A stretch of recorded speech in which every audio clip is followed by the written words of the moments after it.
And welcome back. We're here in Studio Jakarta EE, and this session, we're going to talk about security, and security is more important than ever. And with us here to talk about the Jakarta security specifications are Werner Kyle. So welcome, Werner. Welcome. Oh, thanks for hosting me. So let me share my screen. Looking good. Yeah. So I'm going to talk about Jakarta Security and actually the family of Jakarta Security specs, which is 3 of them. So a trinity, if you want. First, just a very brief overview about myself. So I work in many open source projects, work as a software architect and developer anywhere from an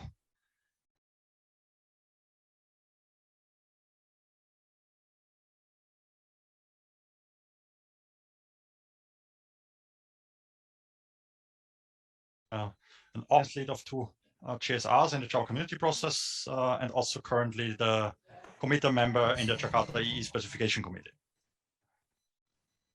So the Jakarta EE security specs are currently made up of 3 pillars, if you want: Jakarta Authentication, Jakarta Authorization, and Jakarta Security. Some of the common principles were to simplify how the security programming model works, allowing developers to manage security as easily as possible, and have layered APIs that delegate to each other, and wherever possible, use CDI similar to some of the other specs. There are 2 ways that Jakarta EE supports the configuration of an application and the security functionalities, either using the standard APIs, or you can also go through the runtime or server-specific ones, or a combination of both. So the first spec, Jakarta Authentication, is a portable API for authentication mechanisms.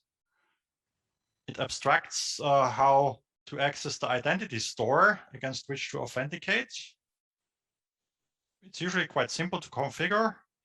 It's extensible to support protocols, for example, OAuth and OpenID Connect. With Jakarta EE10, there will also be some of it that comes out of the box. And it produces a consistent representation of the authenticated subject. There are events, for example, when a user is logged in, logged out, or not successfully logged in. And it's an evolution of the JASPIC GSR that started under the GSR number 196. Jakarta Authorization is more of a low-level SPI, providing authorization modules. It offers authorization policies and the configuration of these policies. And it provides a factory to create policy configurations, as well as a policy context that's also exposed through an SPI. And then on the application level, we have Jakarta Security, which is often the only spec or API that users deal with. So they often don't realize that they also use the other 2 because they're usually hidden under the hood. And Jakarta Security is the one that actually exposes all the 3 of them to the end users and the applications. It standardizes the terminology. There's an API for the authentication mechanisms. Again, on top of Jakarta Authentication, there's an identity store, a security context, and a role permission assignment.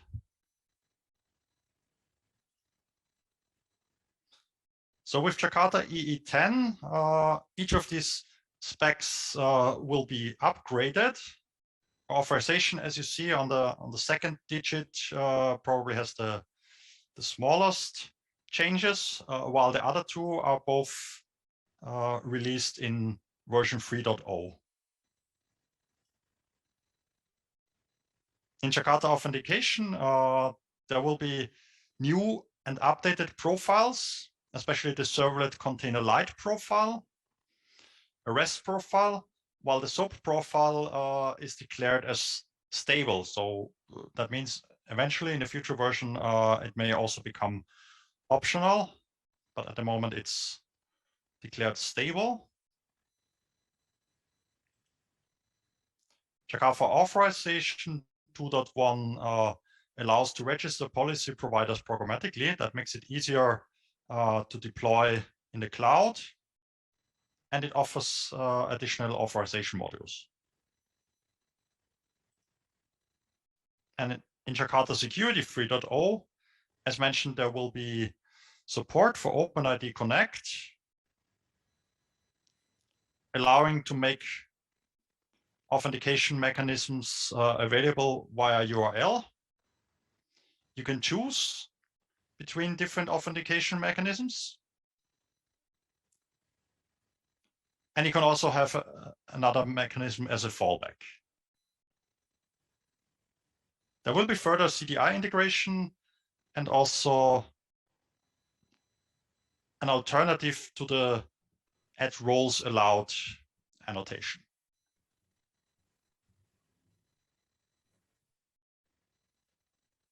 Now, together with Arjan, who I guess most of you will have listened to his session a little earlier today with Theo Bijs from the Utrecht Java user group. The three of us are working on a book called The Definitive Guide to Jakarta EE Security, dealing with all these three mentioned specs, including an outlook to Jakarta EE 10, and also looking at some of the other frameworks out there, for example, Spring Security or Keycloak, as well as how they can interact with Jakarta EE and where the differences are, and where, for example, several of these also build on top of Jakarta EE or earlier versions under Java EE, and how you can make them work together for the best security support of your applications. It will be launched more or less around the same time frame as Jakarta EE 10, so between late Q1 and early Q2 2022. You can also check out some of the examples on GitHub already, and you will also find pointers to the actual book when the book itself is published. There's also a Twitter handle where you can follow the progress and the publication, and you will learn when it's available. So I guess that brings us to questions, answers, or?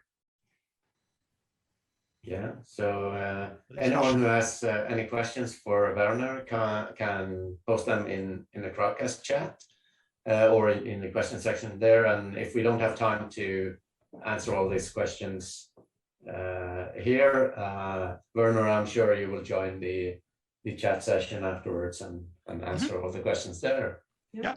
So and you said your book will be available later this year, early next year. Yes, early next year. So are there any previews that people can look at or something like that? Or I believe we spoke to the editors about the preview program.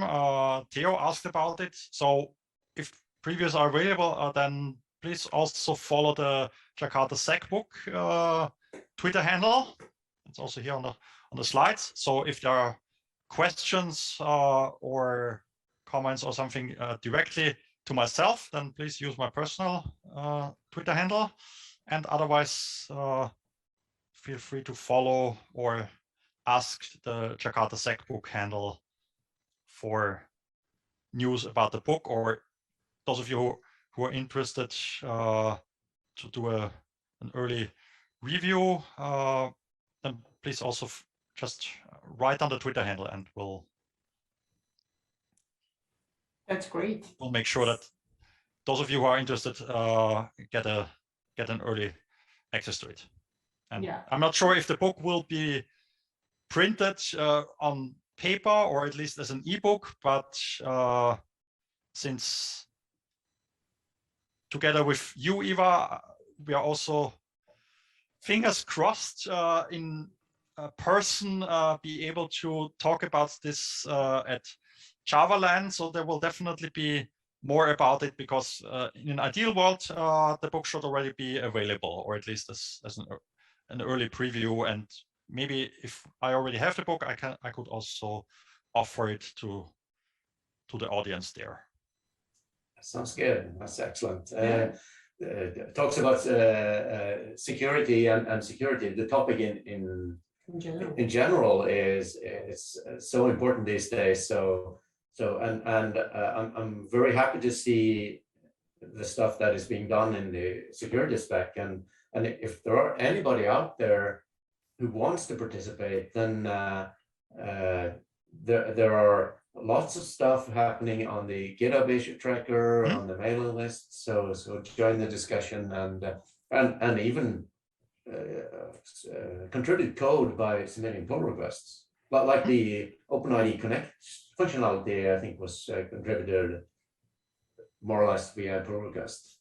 Yes, I think a lot of it was done with the help of Payara. But other than that, this spec is one of the good examples that are driven by almost entirely individuals and not one or two big vendors. So while, of course, we have a lot of specs that are driven by Red Hat, IBM, Oracle, and other companies, here, of course, there is some great help by Payara, but a lot of the stuff is also done by individuals, including myself, and of course, Arian, who leads all of these free specs. So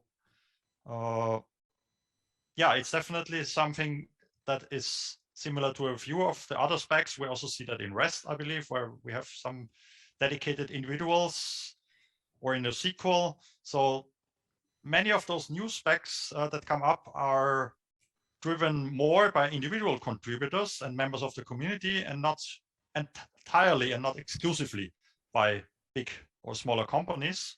So that's definitely a good example for where the individuals play a role. And of course, if some of you are interested in security and you want to participate, more help is definitely welcome. Yeah, and one of the kind of the key aspects, as you mentioned on one of your slides, is that the principle around this security spec, which is pretty new. I mean, it was new. Jakarta or Java EE security was introduced in Java EE 8, wasn't it? So it's a pretty new spec that is trying to simplify the programming models and the configuration of security, and allowing the developers to do this within the application. So you don't need to be a security aspect to create a secure application. That's why this specification is very important to participate in if you're a developer and you need to secure an application, which means every developer. Every developer. Yeah, there is no application that doesn't need security. Exactly. Yeah. So I think we need to wrap up and move along.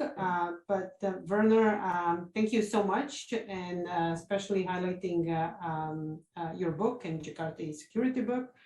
So we'll move along. We'll thank you again, and see you in just a couple of minutes. We'll just switch and pull everyone into the following session of the crowdcast.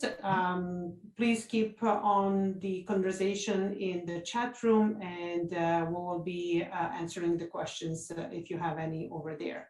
So see you shortly in a minute or two.